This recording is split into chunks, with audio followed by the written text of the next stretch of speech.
Hello दोस्तों, आज की इस वीडियोज़ में मैं आपके साथ शेयर करने वाला हूं chapter 3 the limitation in technical analysis. दोस्तों, ये जो टेक्निकल एनालिसिस की जो थ्योरी मैं आपको देने वाला हूं वो काफ़ी ज़्यादा इन्फॉर्मेटिव है।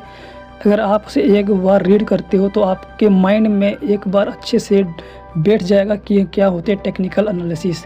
दोस्तों, जो चीज़ आप वीडियोज़ देखते हो, जो समझते हो, वो सब कुछ आपको एक थ्योरी के रूप में मिलता है और उसे अगर आप लिख लेते हो तो काफ़ी अच्छा अपने टेक्निकल एनालिसिस को इम्प्रूव कर सकते हो। तो आपसे एक रिक्वेस्ट है कि जो ये थ्योरी मैं आपको देने वाला हूँ प्लीज़ उसे आप लिखिए, क्योंकि मैंने भी ये चीज़ लिखी हुई है और मैं इसे समझता हूँ तो अभी मैं आपके साथ शेयर कर रहा हूँ। तो गाइस, चलिए वीडियो शुरू करते हैं बिना देरी किए हुए। सो गाइस, इससे पहले हमने चैप्टर 1 और चैप्टर 2 की वीडियो ऑलरेडी अपलोड कर रखा है। अगर अभी तक आपने नहीं देखा है तो प्लीज़ उसे जाकर ज़रूर देखें। उसके बाद आपको ये लिखना है The limitation of technical analysis, chapter 3.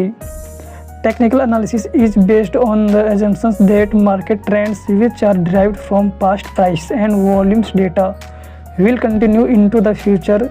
This is not always the case, as market conditions can change quickly and unexpectedly, leading to a sudden shift in trends. Therefore, technical analysis should be relied upon as the sole basis of making investment decision. उसी के बाद number 2 आता है technical analysis is backward looking tool, meaning that it only consider past market data. This means that it does not take into account any external factors such as economic news और global events that may affect the market in the future, as a real technical analysis may not provide a complete picture of the market and investors should consider other factors before making investment decision. So guys, अगर आपको English पढ़ना आता है या फिर English पढ़कर थोड़ा बहुत समझना आता है तो ये इतना सिंपल थ्योरी है कि अगर आप इसे एक बार अच्छे से रीड करते हो तो आपको टेक्निकल एनालिसिस की जो लिमिटेशन होती है वो आपको अच्छी तरह से समझ में आ जाएगा। जो पॉइंट नंबर 3 है वो ये है कि technical analysis is subject to interpretations and different traders may use different methods and technique to analyse the data. This can lead to different conclusion being drawn from the same data, which can be confusing and misleading for investors.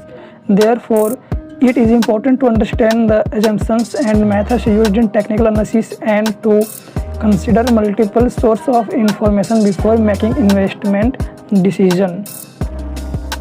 दोस्तों, अगर आप इसे अपने copy में अच्छे से लिख लोगे और अच्छे से पढ़ोगे तो आप समझ जाएंगे कि टेक्निकल एनालिसिस की क्या लिमिटेशन है।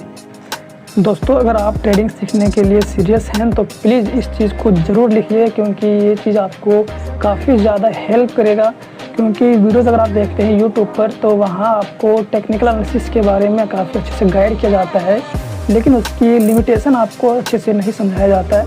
तो प्लीज़ आप इस चीज़ को लिखिए अपने कॉपी में और इसे समझिए। जो चीज़ मैं आपके साथ थ्योरी शेयर कर रहा हूँ, मैंने इसे परचेज़ की थी और मैं आपके साथ शेयर कर रहा हूँ। दोस्तों, आपको अगर लगता है कि ये थ्योरी आपके लिए इम्पोर्टेंस है तो प्लीज़ वीडियो को एक लाइक कर दें और चैनल को सब्सक्राइब कर लें ताकि आने वाली वीडियोस आपके पास सबसे पहले पहुंचे। और दोस्तों, मैं आपसे एक रिक्वेस्ट कर रहा हूँ कि जो चीज़ आप लिख रहे हो तो आपको चैप्टर वाइज लिखना है, चैप्टर 1, चैप्टर 2, चैप्टर 3। उसके बाद मैं आपके साथ चैप्टर शेयर करते रहूँगा, तो आपको एक चैप्टर वाइज लिखना है, तभी आपके लिए बेनिफिट होगा। तो अब चलिए देखते हैं इसका समरी क्या है। तो technical analysis is a useful tool for traders but it has several limitations. It is based on the assumptions that past market trends will continue. It does not take into account external factors and it is subject to interruptions. Therefore, investors should use technical analysis as one of several tools in their decision-making process and should not rely on it solely.